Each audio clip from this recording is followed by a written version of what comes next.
to Live at 5 on Thursday, February the 11th. Come on in.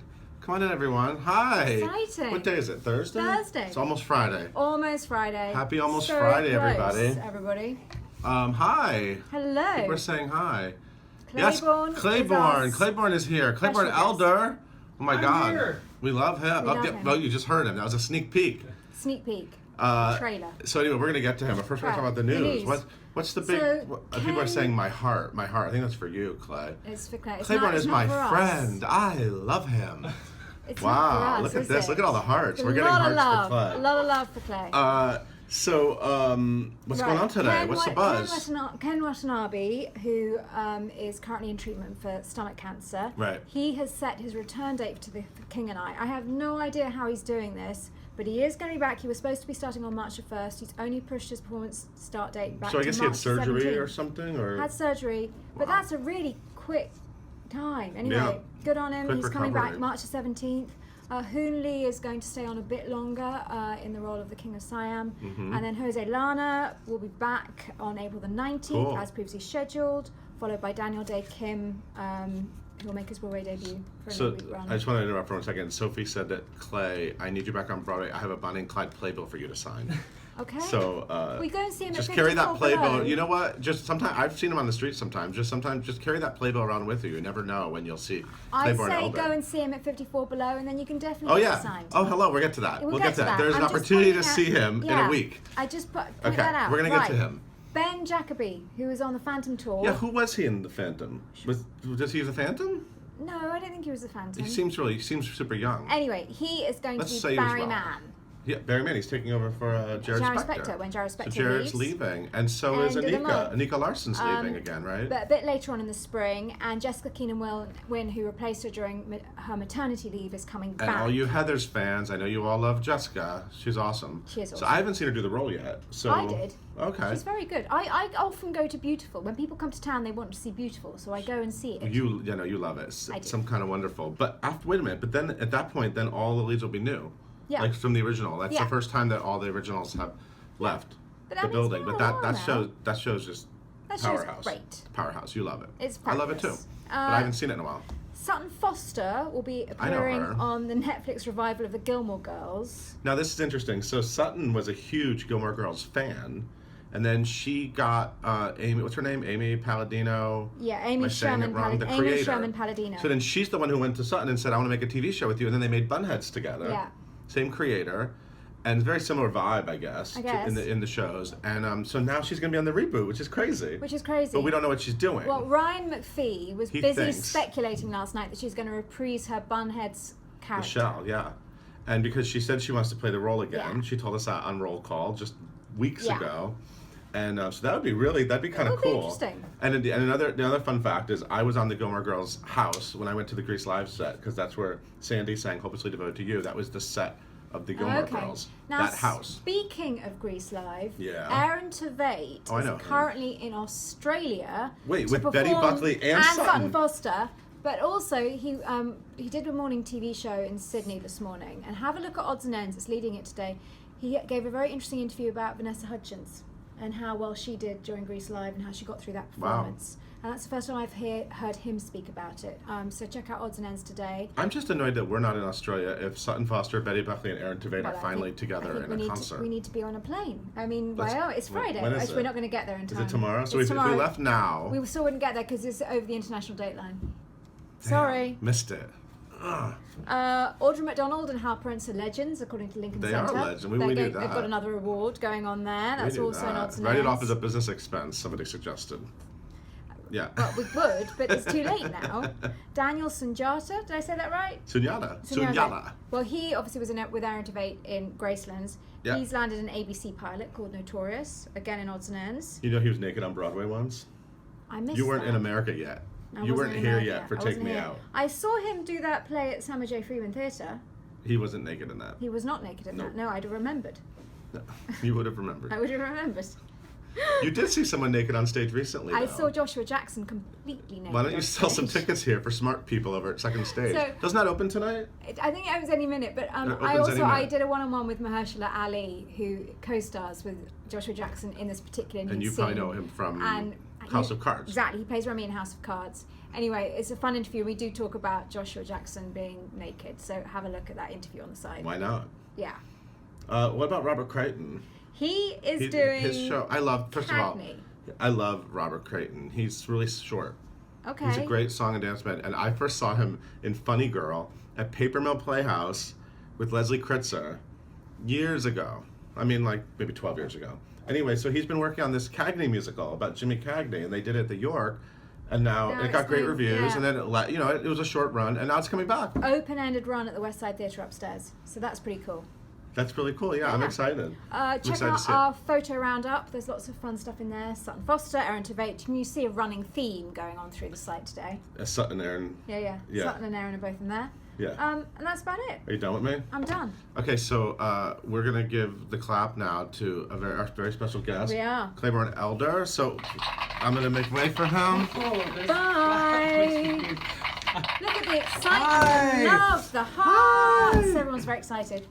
Wow. Have you done Periscope before? No, this is on Periscope popping Virgin. The Periscope. Ooh. What? Yeah. Ooh. Hey. Hi. Welcome to Live at So 5. excited. So excited. They are all so excited.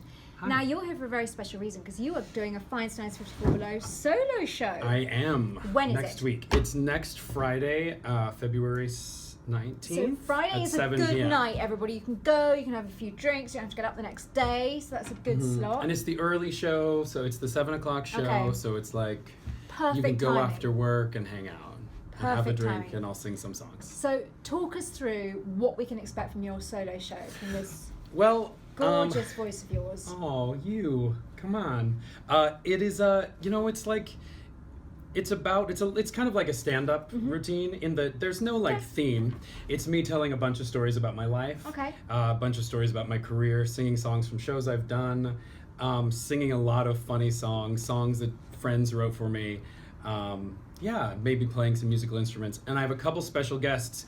One of which I'm announcing on Periscope. Okay, we love this. We love an exclusive. Now, this Who's is the special exclusive. guest? Yeah. Announcing Bryn O'Malley is going to be Oh, singing. wow. We with love me. Bryn O'Malley. Yeah, she's the best. She's So amazing. she and I did Sunday in the Park with George together in at the Signature in DC. So she's going to come and sing with me as well as Melissa Vanderscape, who I'm so excited about as well, who is my Bonnie and co-star Clyde. Bonnie and Bonnie and Clyde. Bonnie and Clyde. Which We're going to be doing some fun. Everyone goofy is things. obsessed with Bonnie and Clyde, as we know.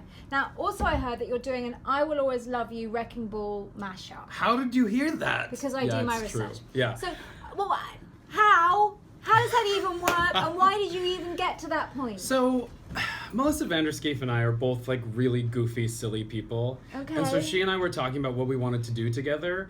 And we talked about maybe doing a 90s rap cover first. And so we Right. were looking at those. Yeah. And then we came upon this, and I was playing the banjo.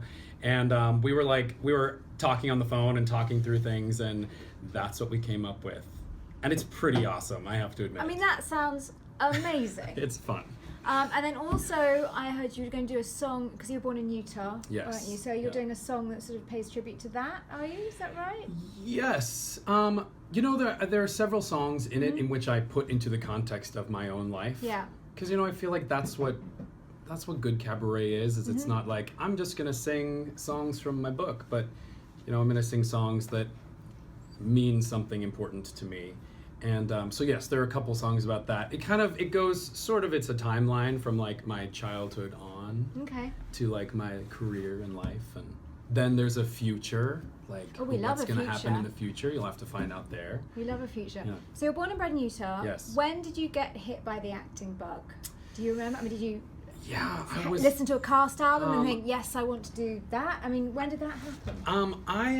I worked, I started doing community theater when I was little. I don't come from a theater family Okay. at all.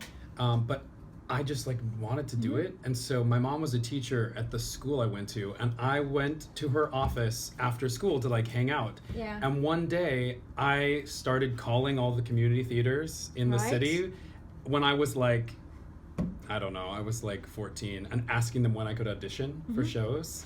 And then that's like I started doing community theater, and then ended up doing it for the rest of my life.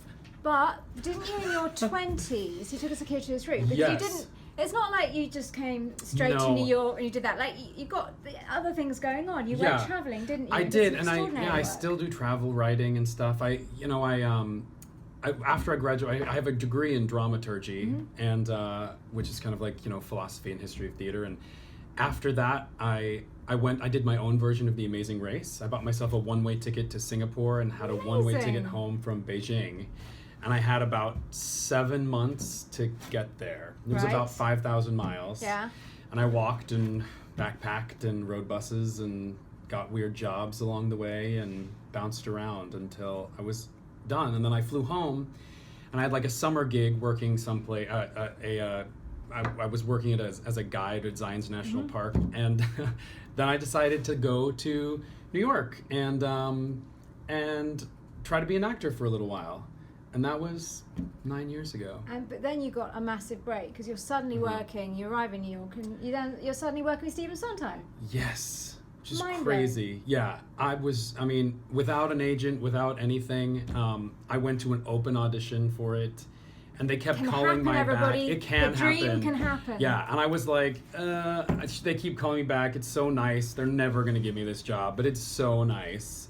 And then they called me to give me the job, and they were like, should we be calling your agents or something about this? And I was like, I don't have one of those, so you can just call me. Here's my number. Yeah, this is it. Yeah. So what was the best advice? This is a question that came in Yeah. that Sondheim ever gave you? Because I mean, very few Well, people actually get to be up close with him. I think the biggest thing I learned from him was about over sentimentality, like about how to be measured in something. Yeah, that's what I think I learned. And you probably, I mean, also that traveling must help you in this very crazy world of theatre, which can go up and down. You have this bigger perspective Yes. outside of this tiny theatre community. Yeah, and I feel like that's so important. I lived in Russia for a little while as well, and I was working at a school No, but you just there. dropped that in. You're in China. I was living in Russia. I was living in via Russia, Singapore. working at a school, and I met this teacher who gave me some really amazing advice, which is that he was like, study acting as much as you can, but make sure that you study other things and make sure that you have a life, because if you don't have a life, you'll have nothing to act about. Yeah. And I had spent up until that point, I had poured myself into it, which is great, and you have to be passionate about it, but to be curious about life is much more important than being passionate about one thing. Yeah. Like, you have to maintain a curiosity about everything, and that will open doors to your creativity and to your art form that you have no idea how they're going to, but you just have to keep following that curiosity. And it presumably helps as well, sort of in the process of nerves before a performance and so forth. Having that perspective helps ground you a bit. Yeah,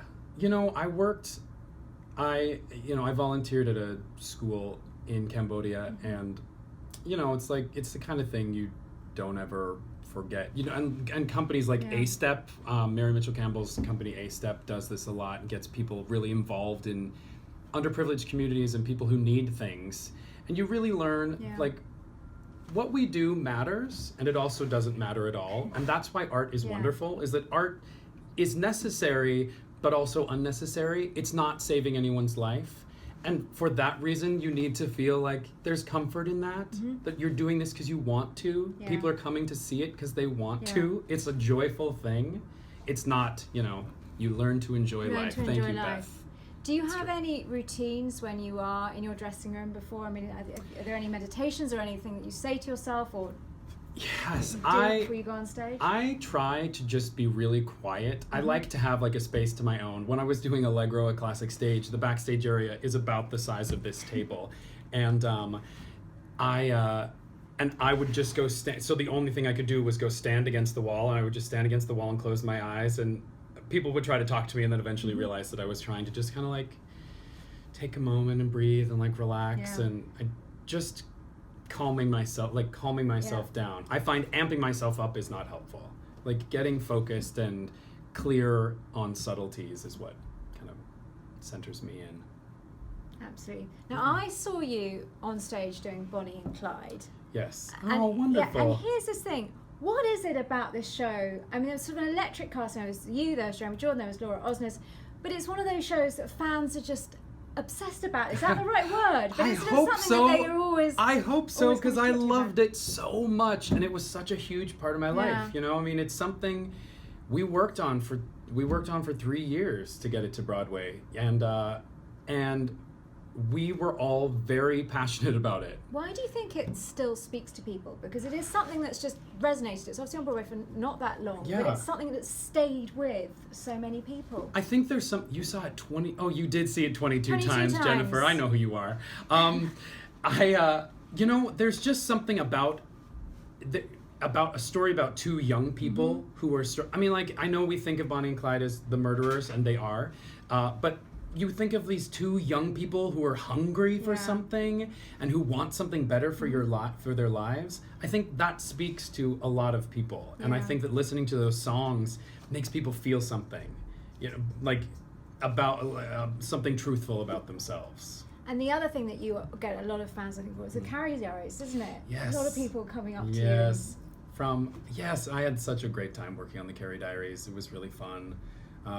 The girl who played my on-stage fiance and I are great friends, and yeah, I loved it. I loved it. We like to make dreams come true at Broadway.com. So Oh. Norm Lewis for years was saying to us, I want to do Phantom on Broadway. It then came true. So let's manifest some stuff here. Let's manifest a TV role, dream role, and obviously a stage dream role for you. Okay. Stage dream role currently, which is going to take a little while, is Sweeney Todd. Yeah, I you've want got to to play go, Sweeney you've got Todd a while so badly. Okay.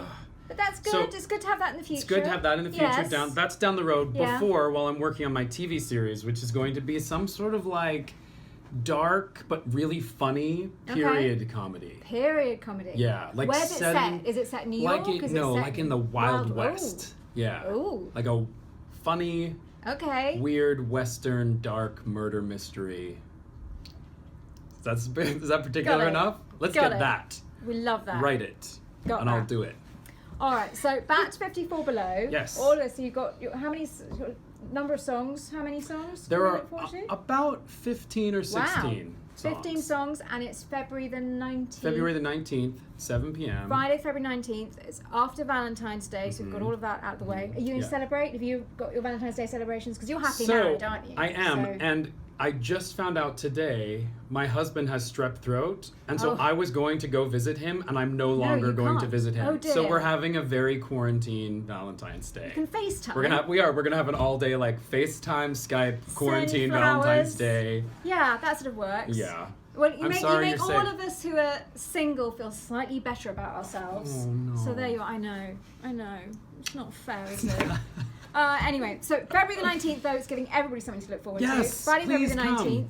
So please come. Tickets still available. Claybourne Elder, thank you so much. Thank you. Take Bye, care. Periscope. Bye-bye, It's been Periscope. fun. Happy Love at 5. See you tomorrow.